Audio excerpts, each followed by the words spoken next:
While SacRT continues to move the region during the COVID-19 pandemic, we have been busy making service improvements and continuing to apply best safety practices to help customers with essential travel to destinations while creating a safer transit environment.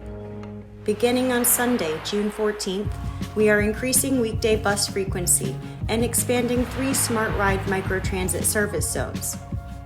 The service improvements will partially restore bus service levels to approximately 80% of SacRT's regular service levels and will include earlier start times for most weekday bus routes, additional trips at the end of the route, and added frequency during peak hours. The added service will help us stay ahead of increased demand for transit by providing enough vehicles and frequency to encourage safe social distancing on board. SacRT is committed to making the riding experience as safe as possible during the COVID-19 pandemic.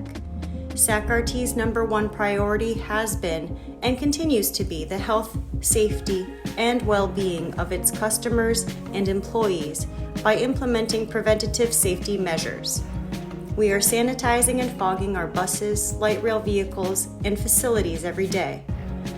We have signs to remind riders about social distancing, including blocking off certain seats on buses and light rail trains. We are also urging all riders to wear a mask or face covering while riding transit. Our employees are required to wear a mask while on the job. Our facilities team is out sanitizing touch points at light rail stations and cleaning and repairing infrastructure across the system. To reduce touch points, we are urging riders to download ZipPass, our free mobile fare app, or pick up a Connect Card Transit Smart Card.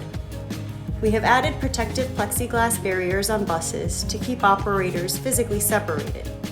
We have also provided masks, gloves, and sanitizer to all employees. SacRT was there for you before COVID-19. We are here now, and we will continue to be here for you when this is all over to keep the Sacramento region moving forward.